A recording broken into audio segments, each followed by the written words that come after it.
wines, ales, and restless spirits. Time, please, ladies and gentlemen. Time to venture to the haunted hostelries of Edinburgh. The offence of drunkenness was first recorded in 1436. It was a substantial social problem, resulting in crime, adding to the misery of the squalid conditions people faced. By 1830, both Glasgow and Edinburgh had a pub for every 130 people. You could sell alcohol at any given time of the day if someone were willing to work. Every close street was littered with taverns and spirit merchants plying their trade. It was an opportunity to make money due to the shared love of alcohol. However, many became rich in the misery of others, and the illegal drinking dens favoured by the poor became a hotbed of criminality. One only must look at the career of William Hare and William Burke to realise how alcohol played its part. In 1644, the first tax upon whisky distilling was introduced, which led to mass illicit distilling across the city. Authorities even discovered one distillery in the lower cellar of the Tron Church. However, the 1853 Forbes-Mackenzie Act paid for these 24-hour debauches, and it became illegal to open after 11 and on a Sunday. The names of the Grassmarket taverns reflect tales from the city's bloody past. The Last Drop sits in Edinburgh's Grassmarket district. The Grassmarket was a small open space where local farmers brought their hay and other produce for sale. The Last Drop Tavern is located immediately next to the scene of public hangings that took place in the 18th century. It was also the location of one of the main gallows in the city, and crowds would flock in huge numbers to see the public executions. The pub's name is a macabre reference to the last hanging in the Grassmarket. The spirit of the small girl has been reported in the cellar and the bar area. The White Hart Inn, home to a cellar which dates to 1516, is one of the oldest pubs in the city and features many unusual tales from its history, including unexplained bangs, slamming doors, and ghostly forms. An American tourist fled the Grassmarket pub in a hurry one evening. He stated that something had grabbed his shoulder. One of the barmaids had her hair pulled while changing a barrel, while people often hear footsteps upstairs after the bar is closed. Sit comfortably and pour yourself a dram. Take your seat by the bar and prepare yourself for some wines, ales, and restless spirits.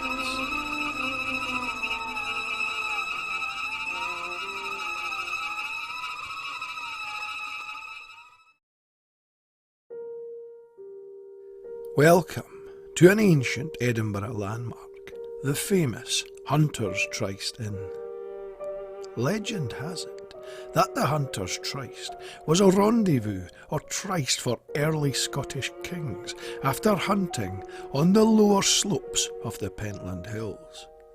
The inn was also the base for an athletic club, also known as the 6 Foot High Club, who would meet at the inn and use the surrounding fields for their events. The club had many honorary members, including Sir Walter Scott and Robert Louis Stevenson. The inn closed in 1882 and became a prosperous dairy farm that narrowly missed destruction during the First World War. new owners again revived the long tradition of hospitality associated with the inn with its restoration in 1969. The Hunters Tryst Inn now sits surrounded by property and rests splendidly within the shadow of the imposing Pentland Hills. Sections of the property have changed, but its ancient legacy remains. A suitably haunted legacy.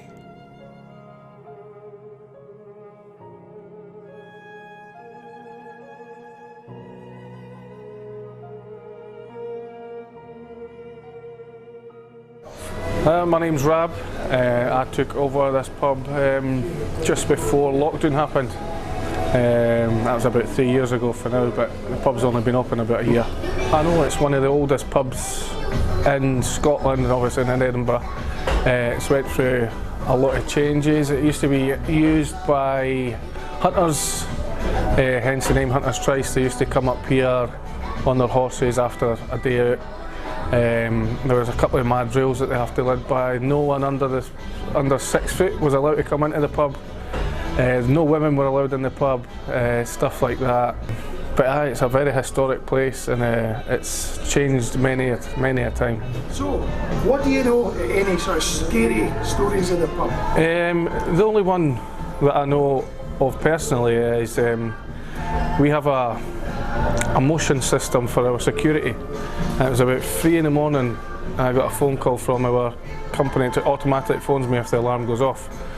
So I've jumped in the car, I've came up, the lights are full lights on, all doors are locked. Obviously I was a bit comprehensive. I didn't know if there was people in the pub, robbing the pub or anything, so I've had a wee peek in. Nothing. The police came, we looked through the CCTV, and what we saw was one section of the pub. So it was this section behind me there. The lights have went up, and then the lights have went up in this section, and then eventually the lights went up about 5 seconds later in that section, right at the back. So it's like one section's came up, the second section's went up, and we just couldn't explain it. We just said all the light switches were off. Couldn't explain it. It's only motion sensors that set the lights on. Could be anything like a wee mouse or anything, but I wouldn't imagine that set that off. But that's the only kind of one I've got of that. Rab is not the first to have reported similar events from within the confines of the Swanston property. In the book Edinburgh After Dark by Ron Halliday, the author tells of previous events. In December 1986, events at the Hunters Tryst Inn at Oxgangs attracted considerable attention and were investigated by journalist Rab McNeill, who wrote an account of the events.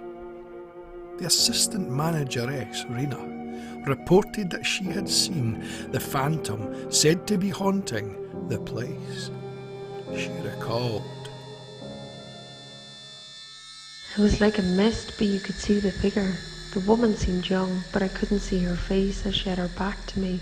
She had a long blue dress on with a bustle at the back, and she wore a small crinoline sort of cap.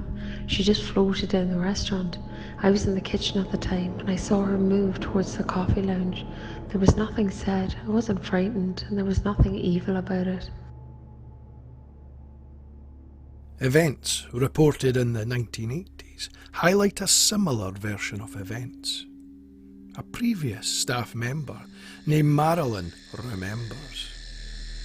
"On Sunday, I locked up and took my 2 dogs for a walk. I felt there was something in the place. The atmosphere would go cold. Suddenly, when I looked back, the whole place lit up like a Christmas tree.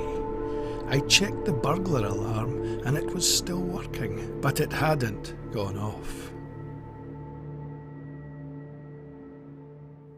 A recent visitor to the inn announced to staff that he had worked here many years ago. The startled manager asked him where. The visitor explained that he had been employed as bar staff over 30 years ago and had lived within the property He had no previous knowledge of staff quarters within the building. The visitor led him to a staff area now used as storage. The man presented him with a small ceiling hatch, to the manager's amazement. He explained that workers had wholly remodelled the area and the stairwell had since been removed. As for the hatch, upon investigating the small entrance, the manager would discover a wholly abandoned living area within the attic of the Hunters Tryst. The section, preserved in time and now in great disrepair, sent a shiver down the startled manager's spine that he would never forget. Do the restless ghosts of the Hunters Tryst Inn remain today? Pop in for a pint and discover for yourself.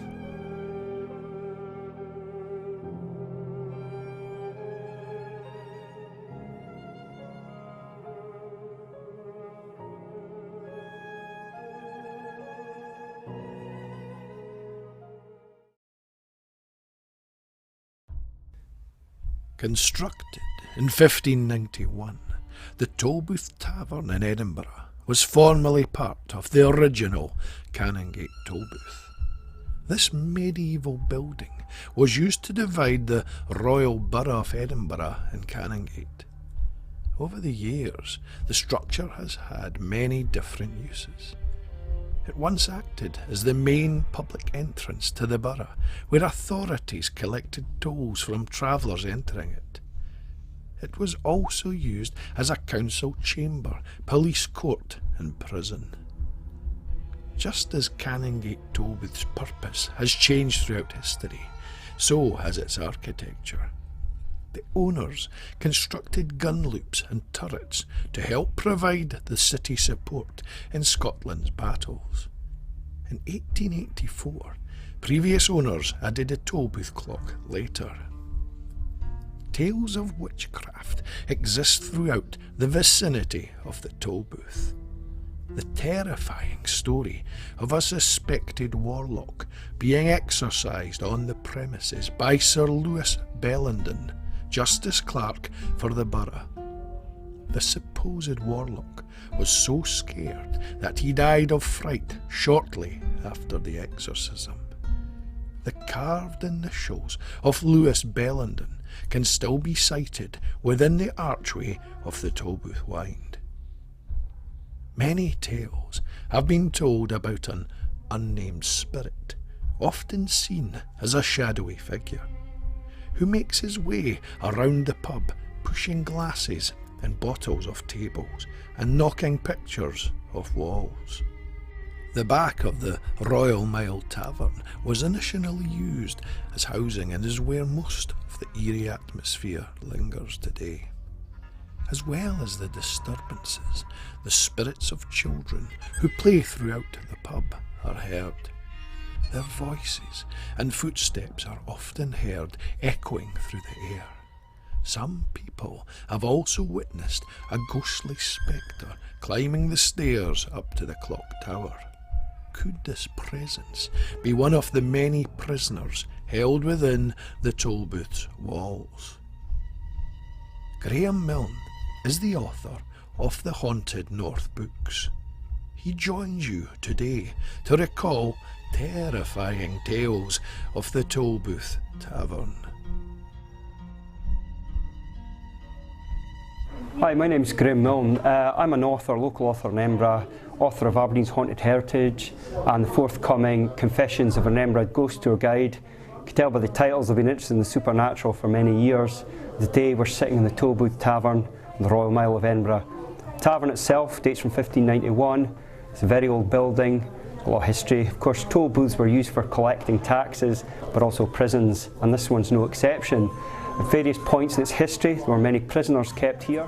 My first story concerns a historic incident that happened many years ago during the Cromwellian times, when this prison was at its fullest. And historically, if you will research online, you will see this yourselves, that there was a mass breakout which involved prisoners escaping through the front of the building by tying sheets together, but also breaking in to the adjacent house's loft by breaking through the ceiling. I spoke to a local here. Her name was Heather. She's lived here for many, many years, decades in fact. Her whole family was brought up in this area. They lived in the house next door to the tavern. She described to me how on numerous occasions the sound of men's footsteps were heard thumping in the attic very, very loudly, and men's voices were heard arguing amongst themselves very, very loudly. They had only access to that attic themselves. No one else could have got there. It was within their house, yet this periodic noise would come back and forth over time. It's a recording from the past, I guess, from that particular breakout, but it did frighten the family. It never got any more than that, but yet it was insistent and would sporadically appear. Edinburgh, of course, thrives on its haunted pubs, and there are many of them, but the Tollbooth has every right to claim to be haunted. Staff here have reported over many years poltergeist activity, shadow figures being seen. Again, I spoke to Heather, local resident, as I spoke about her earlier. She came here, and for an unfortunate reason, it was her sister's funeral, post-funeral drink, and the family were sitting down below us in the front part of the bar, which is considered to be the oldest. There's a bookshelf above the bar, and as they sat there, the books started to be thrown off the shelves by something. They couldn't tell what it was. It was obviously a poltergeist of some sort. In panic, she asked her auntie to pick up one of the books, and as she did so, she opened it, and the name Burns was inside, which caused a bit of a furore, considering the girl's name was Heather Burns.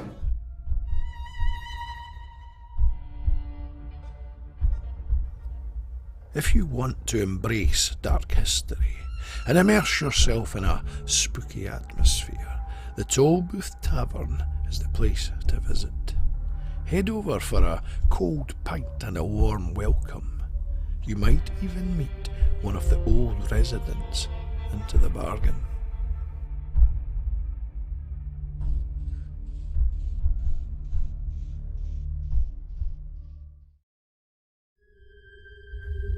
An area of the city steeped in ancient history. In the shadow of Arthur's Seat, on the outskirts of Holyrood Park, sits charming Duddingston Village. The village is one of the city's oldest parts, with some buildings dating back to the 12th century.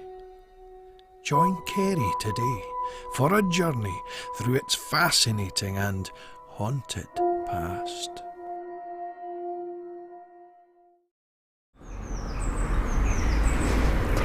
Welcome to scenic Duddingston, an area steeped in history and home to Scotland's oldest pub, the ancient Sheep's Heid Inn.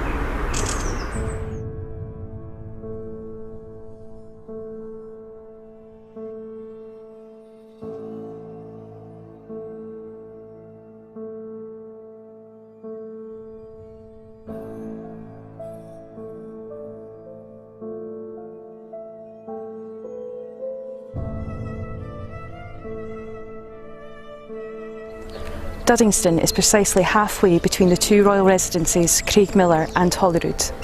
King James VI of Scotland, like his mother before him, Mary Queen of Scots, is said to have visited here a number of times. There has been a pub on this site selling liquor and victuals since around 1360, making it far and away the oldest licensed premises in the capital, if not the country. From the medieval period to early modern times, sheep were reared in the Royal Park behind us and slaughtered in Duddingston, before being taken to the flesh market in Edinburgh's Old Town.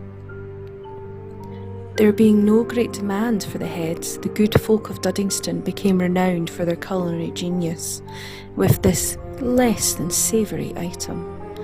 The heads were so commonplace that locals used the skulls as cobbles for their pathways.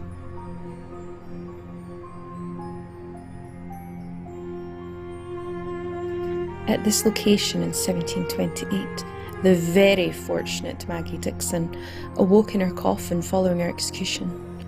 Charged with infanticide, she was tried at Edinburgh, and although the evidence was weak, was found guilty and sentenced to death by hanging.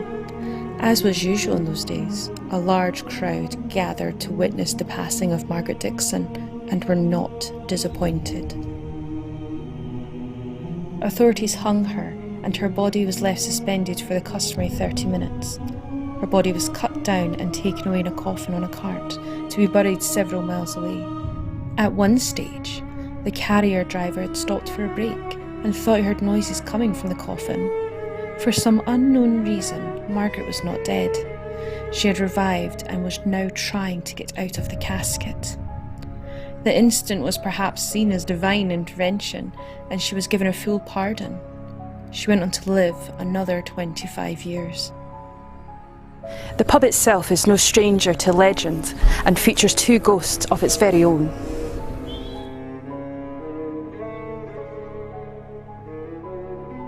Situated by the bar is a replica of the original Sheep's Head, the ornate ram's head gifted to the building in 1580 from King James VI remained there for 300 years. The head was eventually sold to the Earl of Rosebery. It is here that a figure has been sighted standing by the bar. The man is presumed to be an ex-landlord. The spectral figure is known as the Major. Witnesses claim to have sighted the man staring towards them and scrutinising their presence within the realms of the ancient inn. Towards the rear of the building sits a unique and old Skittles alley. After building work restored the inn to its former glory, a visiting medium reported the ghost of a young girl close to the Skittles alley. Staff have reported lights begin to flicker, even when the inn has long since closed for the evening.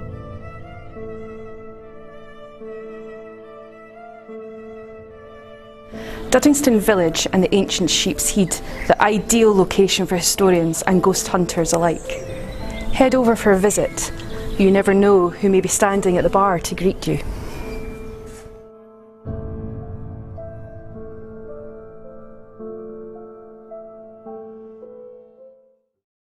A trilogy of terror on tap. Situated halfway down the Royal Mile, the Mitre is famous for being home to the ghost of a 17th century archbishop who lived here centuries ago and now refuses to leave. The pub has a rich and intriguing history. In 1615, the site was occupied by a tenement owned by John Spottiswoode, the Bishop of St Andrews. The building burned down in 1814 and was replaced by the Mitre Bar. According to local legend, the bishop's throne is buried under the bar area, and his spirit is said to haunt the pub. Bar staff and contractors have witnessed mysterious phenomena over the years, such as in 1993 when a team of electricians suffered electric shocks from appliances despite all power in the building being turned off. The Mitre's resident poltergeist is very protective of the pub's jukebox and will turn it off and on according to its taste. Engineers installing new components or attempting to fix the jukebox have reported being pushed in the back and thrown to the floor. The Leith Depot. The Leith Depot, situated at 138 Leith Walk, is a pub with a haunted history. In the late 70s, the premises, then known as Marinello's, popular bar of the day. The pub would continue throughout the years under several different names. The Bay City, the Meridian, and now Leith Depot. But one previous title hold a chilling legacy of events. In 1996, the PJ Lyle's pub in Leith Walk was the site of a series of strange occurrences. Staff were disturbed by weird noises heard when no one else was present in the building. An unknown force moved glasses and other objects around after being left overnight. There were various odd incidents. The landlady, Elaine, suspected that the spirit of a previous customer had been upset by changes made to the pub. events came to a head one weekend, as Elaine explained. One Friday, a few of us were clearing up and we heard footsteps running across the ceiling above us. Incidents continued. One Sunday, the police called the assistant manager to the pub as the burglar alarm was ringing. The event was not unusual, but when he arrived, something had pulled down curtains over the windows upstairs, and an unknown presence had thrown pot plants and other items to the floor. The incident was peculiar, but what was truly disturbing was that the footsteps did not come to a halt and carried on as if whatever was making them had run right through the wall. It was as if someone had stormed through the building in a mad frenzy. However, following an examination of the premises, it was clear that no one had broken into the pub, and staff had securely locked the door as it had been the night before. It was a mystery that unnerved the team to such an extent that several said they wouldn't work there again till whatever was behind the strange incidents was gone. The Banshee Labyrinth. The former site of 16th century tyrant Lord Edward's home sits close to this Edinburgh city centre pub. Many consider this another explanation behind the ghostly goings-on. Lord Edwards would bring women to his home when he suspected them of being witches and would torture them into confessing. It is believed that some of the apparitions seen by pub-goers are these wronged women. The theory includes the Banshee that the labyrinth was named after. One workman had a terrifying experience with the famed Banshee when the pub was being renovated. The story goes that the man saw a woman sobbing who lifted her head to reveal a pale face with empty eye sockets. She gave a blood-curdling scream, and just minutes later, the man answered a phone call from someone telling him that a member of his family had passed away. The spine-tingling story led to the owners renaming the pub after the Wailing Banshee.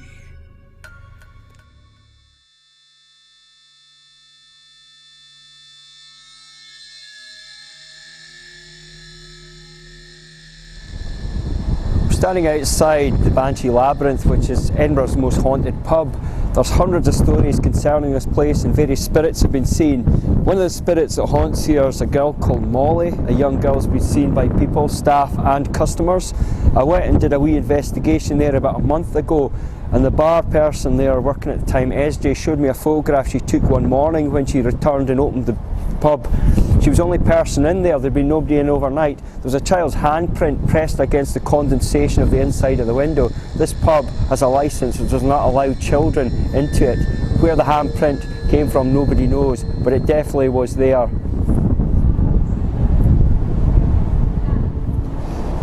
The Banshee Labyrinth has many stories attached to it, but prior to it being the Banshee Labyrinth, it was called the Nicol Edwards. Many people from Edinburgh, from an older generation, might know it as that pub. When it became the Banshee Labyrinth, it had been done up, and the current owner at the time was in there painting. This is just to help do the bar up before it was opening.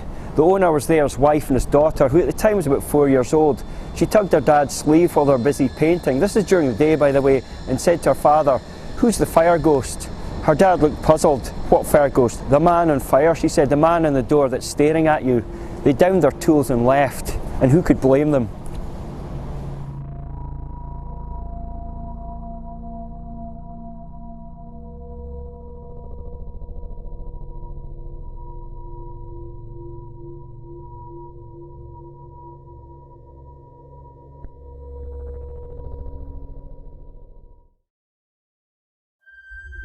Now join us on a trip to Edinburgh Newtown for a tale that shall terrify, thrill and chill you to the bone. Grant shall begin the story.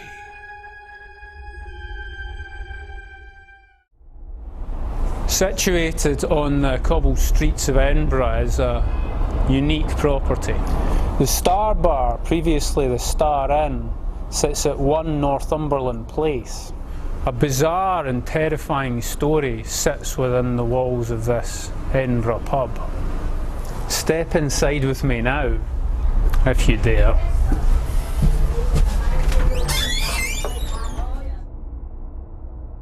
One story in particular caught my attention. An item located in the building basement, and a curse so terrifying the staff speak of it only in whispers when discussing the skull.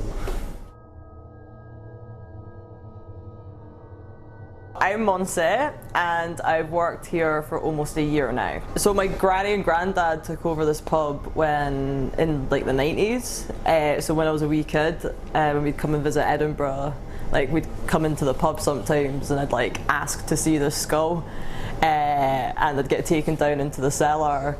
And I actually can't remember if I ever saw it as a kid, but it was really creepy anyway. I think throughout the years, all bar staff have kind of experienced like this sense of like a presence or like someone kind of standing behind them. A lot of the times we hear kind of noises. There's been an occasion or a few occasions where we've heard kind of like doors slamming by themselves or opening. Quite a few of the recent bartenders as well have had particularly quite scary experiences as well. A lassie that works here called Katie, she phoned me up really recently asking if she could close the pub at 8 p.m.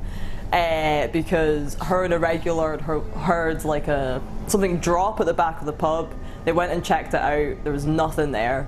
And then in the ladies' toilets, it's like a movement sensor, that's how the light switches on. And the lights just went on by themselves, and there was no one else in the pub apart from them. And then there's like a fan on one of the lights, and the fan just went off by itself as well. So she phoned me up and she was like, does the fan usually go on with the light? I was just like, no. And she's like video calling me, and she was like, oh my god. Like,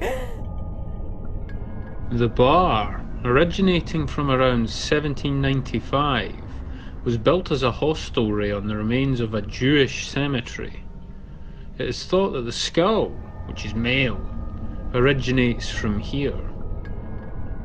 So my name's Gillian and I've worked here for about 5 years now, I would say. Maybe longer, but yeah, so I've always been quite I've never actually had huge sort of paranormal experiences, but I've always just been it's always been something that I've been interested in and I've been quite scared of. So it's always just been in the back of my mind, that sort of thing.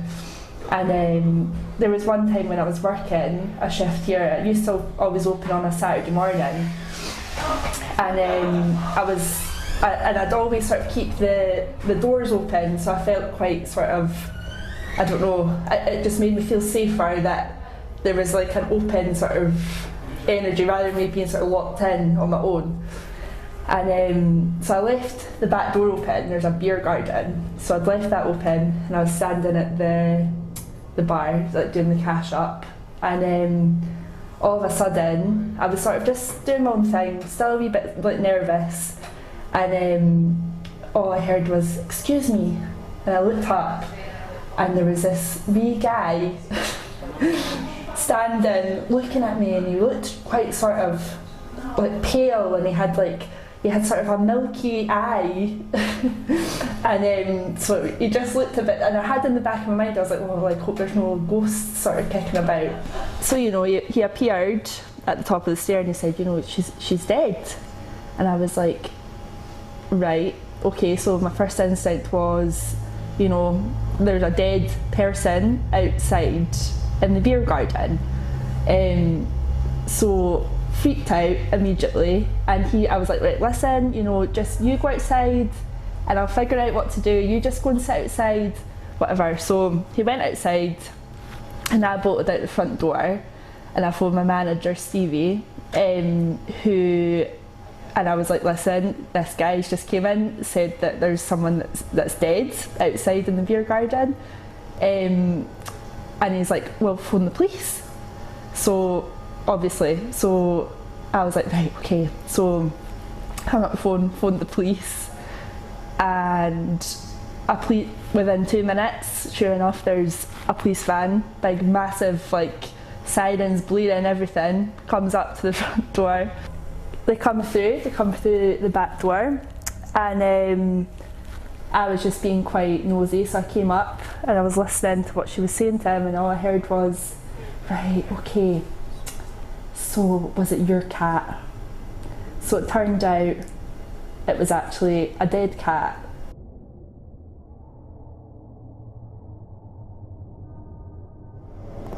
The first thing is the name of the pub. I think it's a Star Bar, so there is some kind of like Jewish kind of like ancestry heritage to the pub. It's said that the pub's built on a Jewish graveyard, and that's where the pub got its name. There used to be like a Star of David outside of the pub back in the day, and that's where the kind of tale of the skull starts. One of the old owners of the pub, this was like probably at 50s, so this happened, and he got the skull and he decided to put these like lights into the eye sockets, and he hung it up behind the bar, and he was basically using it to take the piss. And a few days after he'd done that, he got found, he'd hung himself off the cellar trapdoor. So that's a big skull story. There's like a curse that surrounds the skull, and the skull cannot be removed from the pub because really bad things happen. So there was one instance where there was a refurbishment being done in the building, so everything got removed and stored in this kind of like joiner's workshop, where the new bar top was getting made. And when the skull got placed into that workshop, the whole thing just burnt down. Another time, I think this was the last time it got removed, it got taken to a brewery because pubs used to be owned by breweries. So it got taken to this brewery, and in the first week of it being there, it flooded. So it's just like all these stories of like bad luck whenever the skull's been taken out of the pub. After a thoroughly intriguing visit to this iconic Newtown pub, there was now one last location to explore. The narrow cellar passageways held an air of claustrophobic tension as we traversed the ancient underground aisles. Old coal shuttles exist along the dark and narrow corridors. A hideous stench accompanied one of the later rooms, causing the staff member to return quickly. What did we capture on the section of the cellar wall? She informed me that one of the compartments is the resting place of the infamous skull. We, however, didn't enter and film on this occasion. Probably for the best. The Star Bar really is a pub full of character. Head over, see for yourself. You never know what you might find resting within its walls and cellar.